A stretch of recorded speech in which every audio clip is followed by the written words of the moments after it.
کالے خوفناک کھنڈرات۔ اس کا ہر حصہ پچھلے حصے سے زیادہ دلچسپ اور خوفناک ہے۔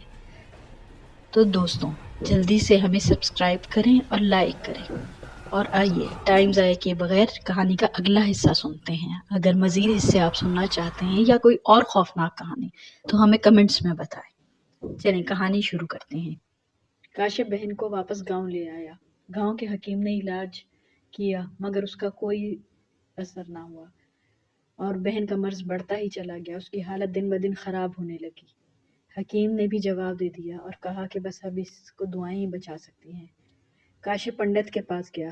مہاراج میری بہن کا بخار ٹھیک نہیں ہو رہا، آپ کو علاج بتائیے۔ کاشف نے روتے ہوئے پنڈت سے کہا، بہن کو چھوڑ اور جو میں منتر بتاتا ہوں کر، وہ ہر حال میں پڑھتے رہنا تجھے، ورنہ وہ آتما تیری قید سے آزاد ہو جائے گی۔ پنڈت نے گرج کر کہا، میری بہن زندگی اور موت کے بیچ لٹکی ہوئی ہے اور تمہیں منتر کی پڑی ہے؟ کاشف نے غصے سے کہا اور باہر نکل گیا۔ پوری رات سب بہن کے کمرے میں اس کے پاس بیٹھے رہے اور اس کی حالت ویسے ہی تھی۔ دن گزر رہے تھے اور بہن کی اذیت بڑھ رہی تھی۔ سارے گھر والے ایک ہی کمرے میں بیٹھے ہوئے تھے۔ اچانک سب کو نیند آ گئی اور سب سو گئے۔ 10 منٹ کے لیے سب کی آنکھ لگی۔ جب کاشف کی ماں اٹھی تو بہن دوسری دنیا میں جا چکی تھی۔ ماں کی چیخ سے کاشف اٹھا تو ماں اور دوسری بہن روتے ہوئے بیٹھے۔ کاشف نے روتے سسکتے اپنی بہن کو اس کی آخری منزل تک پہنچا دیا۔ سارے گاؤں والے کاشف کے گھر جمع تھے۔ واصف بھی آیا پر کاشف نے کسی سے بات نہیں کی۔ کفن دفن کے بعد وہ اپنے کمرے میں چلا گیا۔ بہن کو مرے 2 مہینے ہو گئے تھے۔ زندگی معمول پر آ گئی تھی۔ کاشف دوبارہ سے پنڈت کے پاس جانے لگا۔ ایک دن گاؤں میں زور سے آندھی آئی۔ آندھی سے ہر طرف مٹی ہو گئی۔ کاشف اپنے کمرے میں سو رہا تھا۔ کاشف کی ماں نے ملازمہ کو پوری حویلی کی صفائی کرنے کا کہا۔ سب جگہ صاف ہو گئی تھی، بس چھت رہتی تھی۔ چھت صاف کرنے سے پہلے ملازمہ کی حالت خراب ہو گئی تو ماں نے اسے آرام کرنے کا کہا۔ حویلی کے ایک کمرے میں بھیج دیا۔ ماں خود چھت پر صفائی کرنے چلی گئی۔ چھت پر پانی ڈال کر صاف کر رہی تھی کہ اچانک ماں کا پاؤں پھسلا اور ماں چھت سے نیچے آ گری۔ گرنے کی آواز سے ملازمہ باہر آئی پر تب تک ماں ساکت ہو چکی تھی۔ پکا فرش خون سے رنگ چکا تھا۔ ملازمہ نے کاشف کو اٹھا کر سب بتا دیا۔ کاشف ماں کو مرا ہوا دیکھ کر صدمے میں چلا گیا۔ ماں کا کفن دفن سب گاؤں والوں نے کیا۔ کاشف کو کچھ پتا نہیں تھا سب کیسے ہوا اور کب ہوا۔ وہ بس ایک جگہ دیکھتے ہوئے صدمے میں بیٹھا ہوا تھا۔ گاؤں والوں نے ان لوگوں کو اکیلا نہیں چھوڑا۔ واصف اور اس کے گھر والوں نے بہت ساتھ دیا۔ اتنا سب ہونے کے بعد کاشف بالکل خاموش ہو گیا تھا۔ نہ کسی سے بات کرتا تھا اور نہ کھانا کھاتا تھا، بس خاموش اندھیرے کمرے میں بند رہتا تھا۔ کاشف کے والد اسے کمرے سے باہر لانے کی کوشش کرتے پر وہ باہر نہیں آتا تھا۔ کاشف تیزی سے کمزور ہوتا جا رہا تھا۔ کھانا نہ کھانے سے اسے کمزوری ہو گئی تھی۔ مزید دن گزرے۔ کاشف بالکل بستر پر لگ گیا تھا۔ باتھ روم تک نہیں جا سکتا تھا۔ اس کی حالت بہت خراب ہو گئی تھی۔ ایک دن رات کے وقت کاشف کے والد روتے ہوئے واصف کے گھر پہنچے۔ واصف اور اس کے گھر والے پریشان ہو گئے۔ والد نے کاشف کی طبیعت کا بتایا، جسے سن کر سب بہت پریشان ہوئے۔ سب سننے کے بعد واصف سوچنے لگا کاشف ضرور کسی آسیبی چکر میں پھنس چکا ہے۔ وہ سارے واقعات ایک ایک کر کے اس کے ذہن میں تازہ ہونے لگے، جس سے اسے یقین ہو گیا کہ ضرور کسی بری روح کا سایہ کاشف پر پڑنے لگا ہے، جو اس کا خون پیے بغیر نہیں مانے گی۔ ایسے میں ایک ہی ہستی ہے جو ان کی مدد کر سکتی ہے، اور وہ انتہائی بزرگ ہستی ہے۔ شاہ صاحب کا نام کسی تعارف کا محتاج نہ تھا۔ لنگر والی مسجد میں شاہ صاحب امام تھے۔ لنگر والی مسجد کے گاؤں کی سب بہت جایا کرتے تھے، جس میں سارا سال غریب اور غربا کے لیے لنگر کا اہتمام ہوتا تھا۔ واصف اس دن ٹھیک 1 بجے لنگر والی مسجد پہنچ گیا۔ لنگر ابھی شروع ہونے میں ٹائم تھا۔ صبح کا لنگر فجر کے بعد شروع ہوا کرتا تھا اور صبح 10 بجے تک چلتا رہتا تھا۔ دوپہر میں 2 بجے شروع ہوتا اور 4 بجے تک چلتا رہتا، اور یہ سلسلہ اسی طرح جاری ہوتا۔ نماز با جماعت کے ساتھ ادا کرنے کے بعد واصف مسجد سے باہر آ گیا۔ مسجد کے باہر چند دکانیں تھیں جن میں شور ہو رہا تھا، اور جو بھی جائے نماز اور ٹوپیوں کی دکانیں بھی وہاں موجود تھیں۔ مسجد سے تھوڑے فاصلے پر ایک چائے کا ہوٹل تھا۔ واصف جا کر چائے کے ہوٹل میں بیٹھ گیا۔ شاہ صاحب نماز کے بعد لنگر والے جگہ پر چلے جاتے اور وہاں سب کو کھانا دیتے، اور اس کے بعد حجرے کی طرف جاتے۔ شاہ صاحب کے حجرے کے اندر اور بھی لوگ جمع تھے۔ جو کہ زیادہ نہ تھے۔ شاہ صاحب ایک کونے میں سر جھکائے بیٹھے تھے۔ ان کے سامنے ایک شخص موجود تھا جو اپنے مسائل بتا رہا تھا۔ شاہ صاحب کے ہاتھ میں ایک موٹے دانوں والی تسبیح تھی۔ شاہ صاحب کی عمر 80 سال کے نزدیک ہوگی۔ ان کے گھنے لمبے بال بالکل سفید تھے اور ان کے شانوں پر بکھرے ہوئے تھے۔ شاہ صاحب کا رنگ سنہری چمکدار تھا، آنکھیں بھوری اور قدرتی طور پر سرخی مائل تھی۔ وہ بہت ہی نیک انسان معلوم ہوتے تھے، جیسے کوئی فرشتہ بیٹھا ہو، اور ان کے ارد گرد ایک نور کا ہالہ سا ہوتا تھا۔ ایک کے بعد ایک سارے لوگ نمٹ گئے اور آخر میں واصف کا نمبر آیا۔ شاہ صاحب کے قریب پہنچ کر واصف نے سلام کیا اور اپنی داستان شروع کر دی۔ شاہ صاحب خاموشی سے سنتے رہے۔ واصف کے خاموش ہو جانے کے بعد وہ آنکھیں بند کر کے غالباً کسی وظیفے میں مصروف ہو گئے۔ ان کی انگلیاں تیزی سے تسبیح کے دانوں پر چل رہی تھیں۔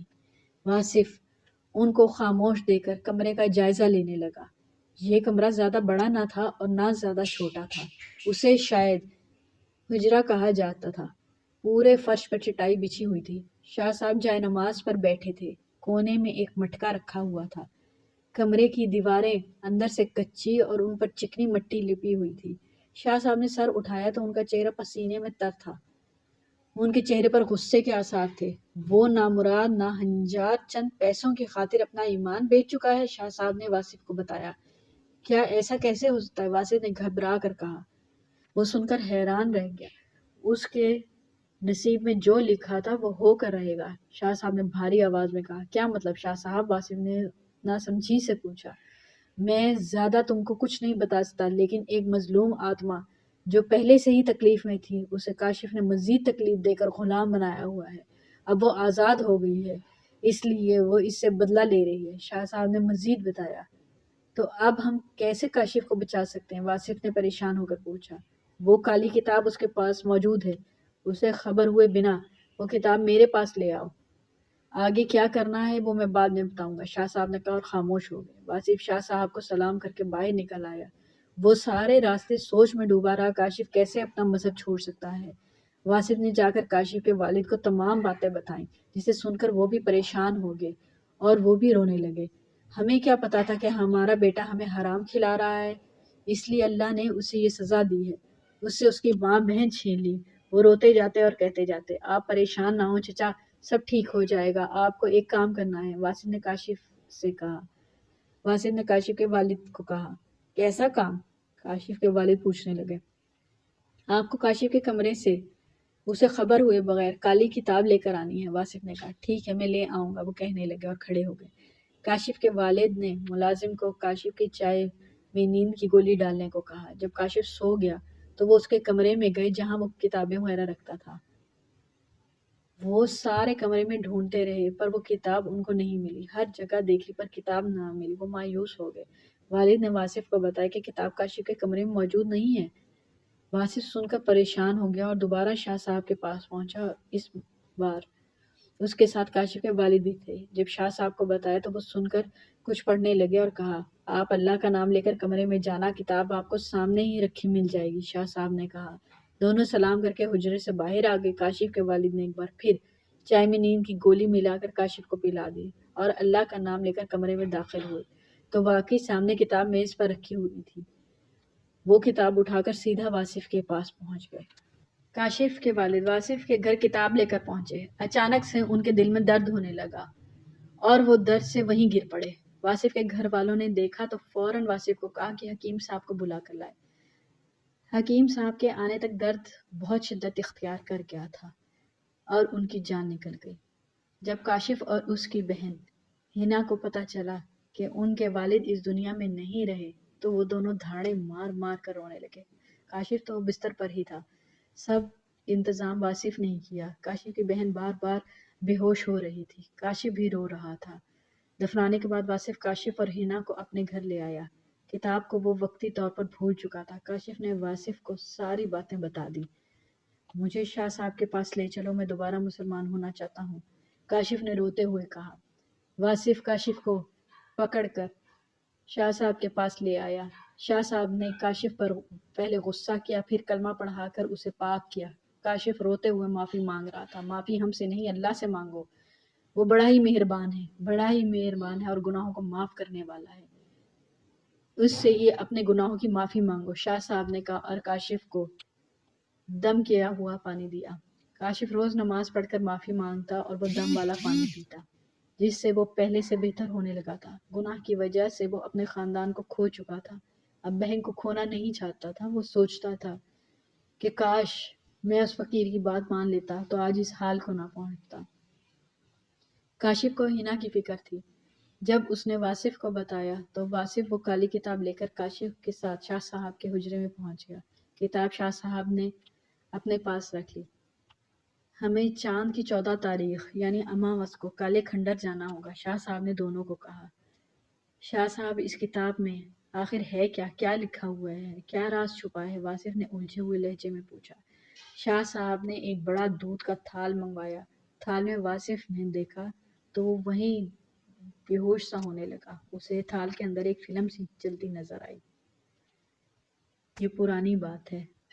پدماوتی اپنے ماتا پتا کی اکلوتی بیٹی تھی، جس کو پیار سے سب پدما کہتے تھے، جو بے پناہ خوبصورت تھی۔ گاؤں کے لڑکے اس سے شادی کرنے کے خواہش مند تھے، لیکن اس کے ماں باپ نے فیصلہ لڑکی پر چھوڑ دیا تھا۔ دریا سے تھوڑا دور ایک گاؤں آباد تھا جو ناگپور کے نام سے جانا جاتا تھا۔ وہ لڑکی 20 سال کی ہو گئی تھی۔ گاؤں والے پدما کی خوبصورتی دیکھ کر اس کے ماتا پتا کو بہت جلدی شادی کرنے کا مشورہ دیتے اور کہتے اس کی شادی جلد از جلد کرو۔ ایک دن گاؤں کے بڑے مندر میں پوجا تھی، جہاں بہت سارے پنڈت آئے ہوئے تھے۔ پوجا میں سب کو تیار ہو کر جانا تھا۔ پدما نے لال رنگ کی ساڑی پہنی ہوئی تھی، جس میں وہ بہت خوبصورت لگ رہی تھی۔ ہر کسی کی نظر اس پر تھی۔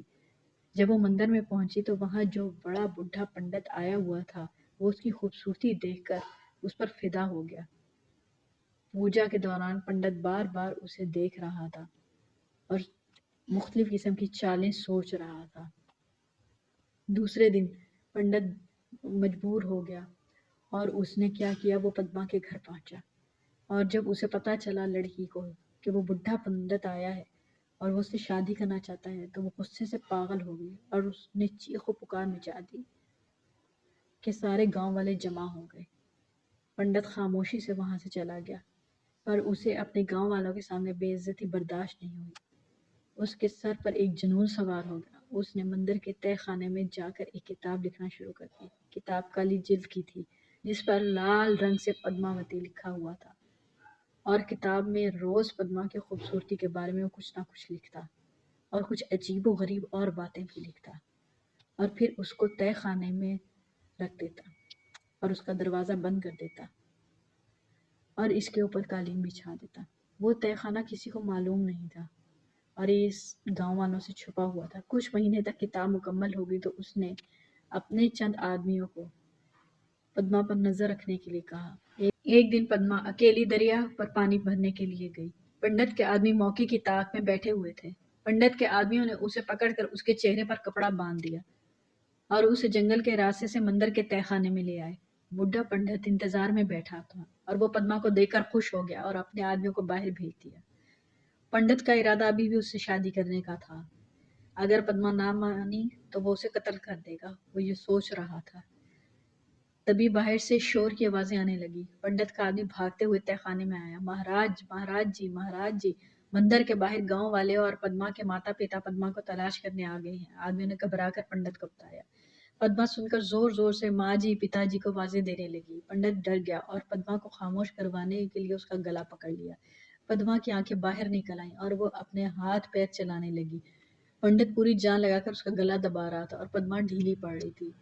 پنڈت نے پدما کی لاش تہہ خانے میں چھپا دی اور بھاگ کر اوپر مندر جا پہنچا۔ پنڈت کے آدمیوں نے گاؤں والوں کو مندر کے باہر روک رکھا تھا۔ پنڈت نے تہہ خانے کے دروازے پر قالین ٹھیک کیا اور گاؤں والوں کو اندر آنے کا اشارہ کیا۔ گاؤں والوں کے ہاتھ میں بڑے بڑے ڈنڈے تھے۔ پدما کے پتا پنڈت پر شک کر رہے تھے۔ پورا مندر چھان مارا مگر پدما نہ ملی۔ زور زور سے پنڈت ہنسنے لگا۔